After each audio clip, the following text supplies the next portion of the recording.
my job to get on the phone was to be the immovable nice guy. And the nicer you are, the more movable you could be. Mm.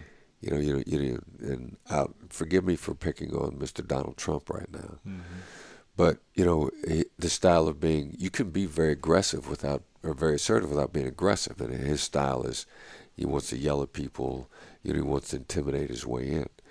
You don't have to give up that much assertion. You just, you don't want to be that mean. You don't want to be that hard on people. For example, what do you mean? Like how? Well, we're in L.A. Yes. There's a great guy here in town. His name is Tom Girardi.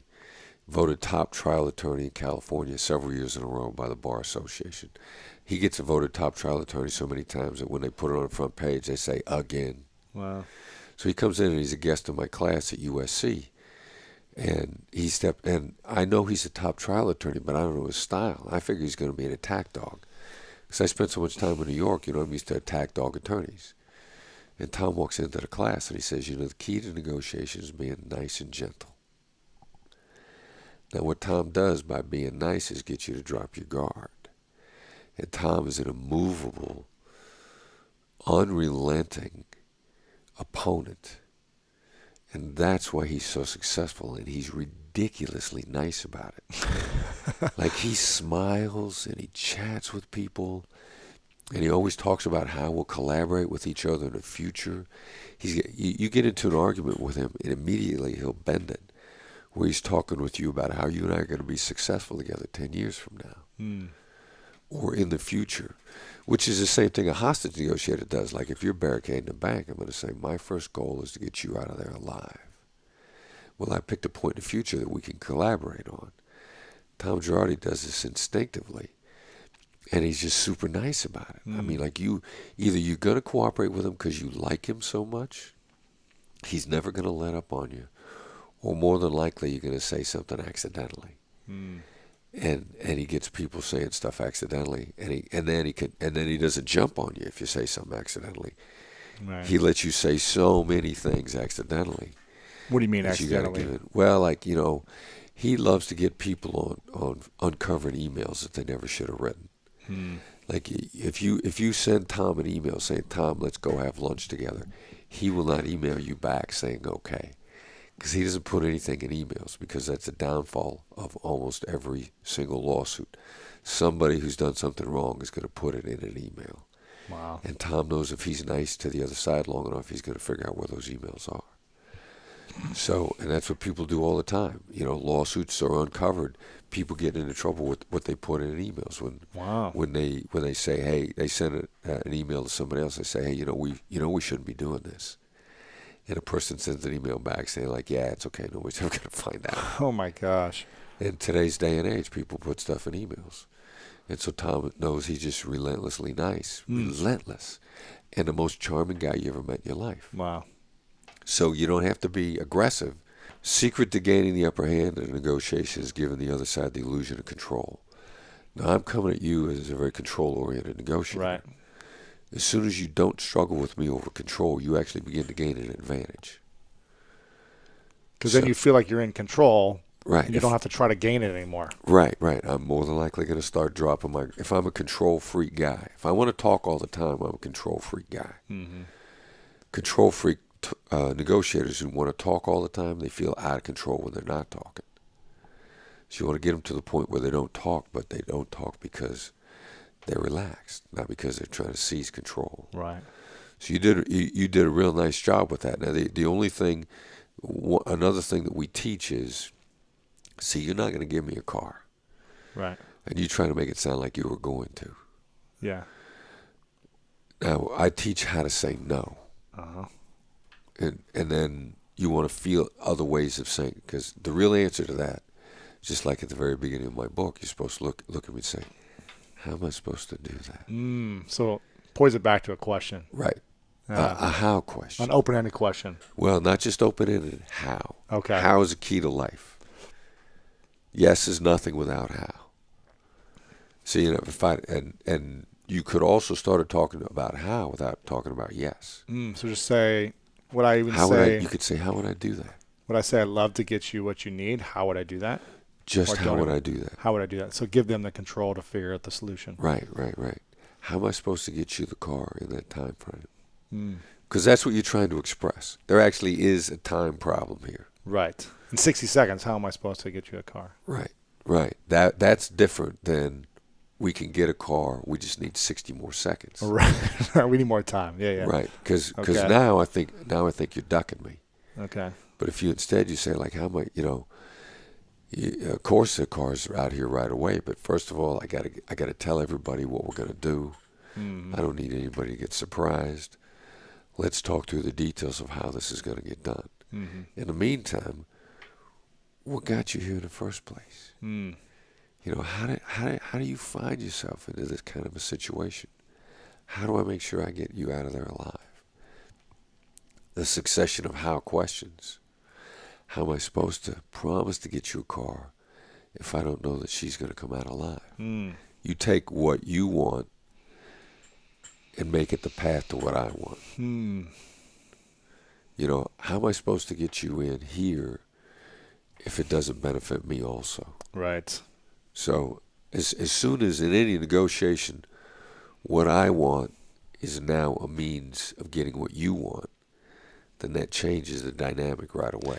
So how do you deal in a negotiation with the kind of person who has to win, who has to get everything they want? They're very controlling, alpha, Right. and it's their way or no way. Well, getting everything they want is actually third on their list.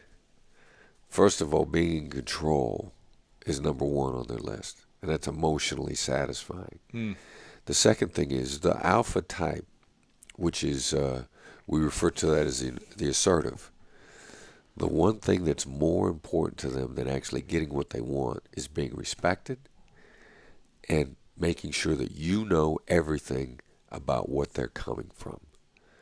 So, and it's a classic guy who's working for his boss and said, you know what, my boss didn't do what I wanted him to do, but he heard me out. Or she heard me out. Mm. I can live with the direction that we're going as long as I know that my boss knows my opinion. And so that the assertive type of negotiator, it's really more important to them that they felt that they conducted themselves respectably, that you respected them, and that you knew what they were coming from. Mm. And once they know those things, they'll actually soften up on what they want. If they feel disrespected, they'll probably be more frustrated and angry and Right. demanding. Right. So you have Because to when respect. they're very demanding, what they're really saying to you subtly is, I want you to know how important this is to me. Right. I want you to know how important I am. So how do you meet that person? Just come to them with respect or with Yeah, calm, and, or you could say, look, you're impressive. You're phenomenal. you've thought it's all out. This is very Yeah, I mean, clearly you know where you're coming from. You know what you want. I'm lucky to be talking to you at all. right. I mean, if were I to sit down with Donald Trump, I would in fact be lucky to be in the same room with him. That'd be the first thing I'd say to him. I'd say, Stroke his ego. You're an American icon. Right. You're the symbol of American business, certainly in New York City. Yeah, stroking their ego is not a bad thing. It's a version of empathy, because that's how they see themselves. Mm. And the emotional recognition, like emotional currency, is not going to solve every deal. I just don't want to try to solve any deal with money when I could have solved it with emotional currency. I'm saving my money. With emotional empathy, currency, intelligence. Right. My money's too important to me to waste it when I could buy something with satisfaction. Mm.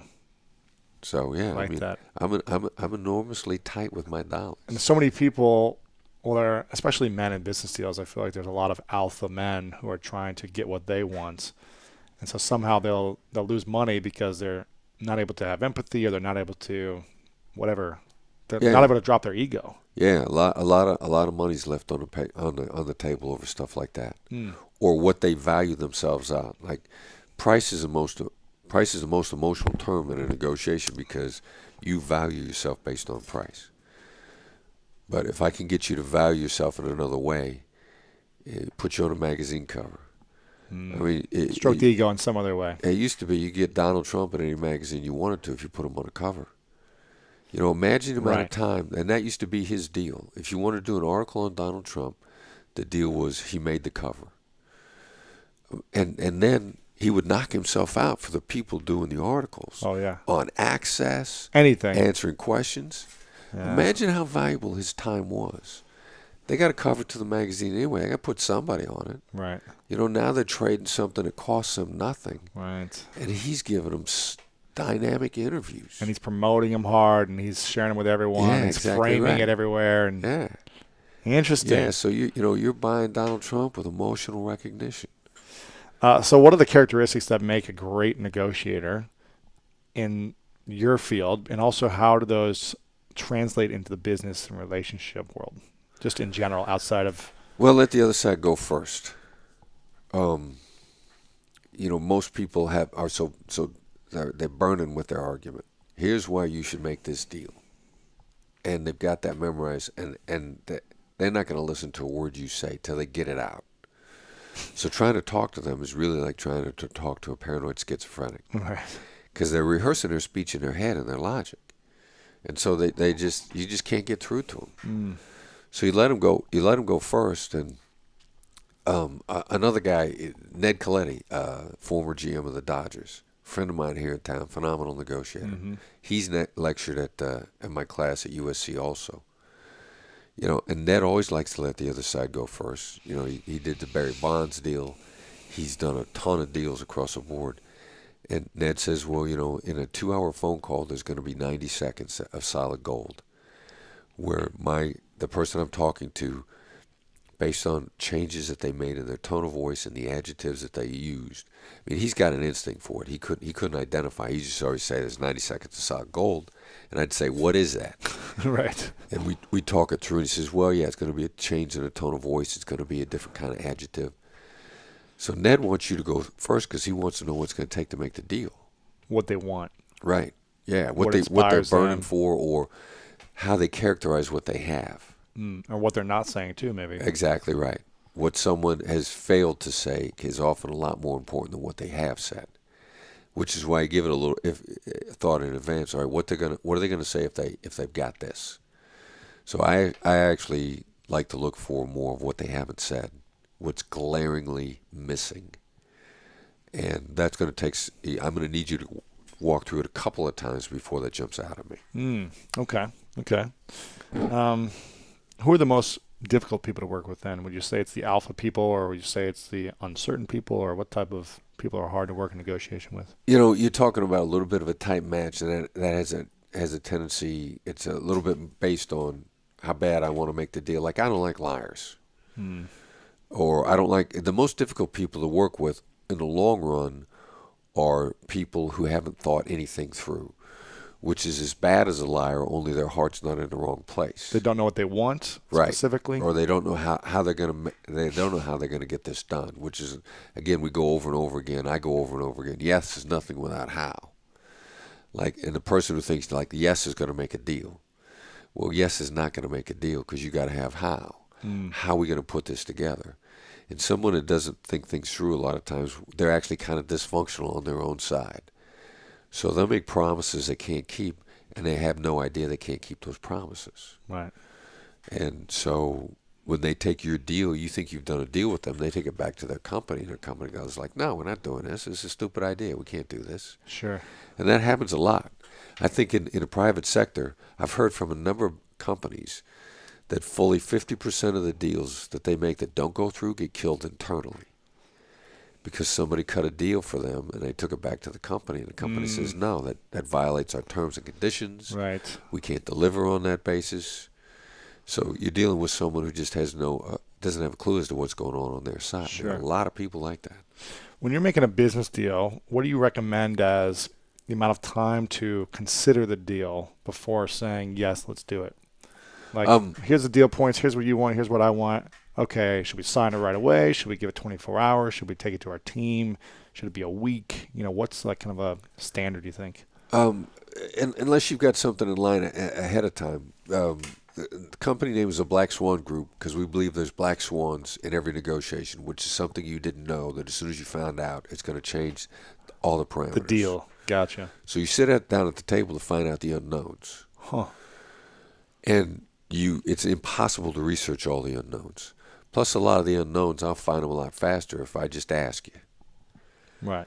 And I could research for 2 weeks something that I may be able to get you to tell me about in 10 minutes. For example, what do you mean? Something you'd want to ask? I'm speaking to for a long time client, and they have another firm that I've been affiliated with doing a different block. When I found out they were doing that block, I could subtly reach back through my network to find out what the competing / partnership firm of mine is, what they're charging, or I could just flat out Ask them. well, I need to get the information. A lot of information you got to get by not asking. You got to trigger it. The phrase "ask good questions," it's really get good information. And a lot of times you won't tell me stuff if I ask. But if I act like I already know, or if there are other ways, hostage negotiators trigger information without asking questions. And hostage negotiators get that information and make you feel good about giving it at the same time. If you want more greatness in your life, then you got to check out this video right here. But because it was a correction, and people love to correct, they'll correct you without thinking it through. It's an involuntary response, a desire to sound smarter right. than you Yeah. and to be right and correct you, which is a burning desire in most people because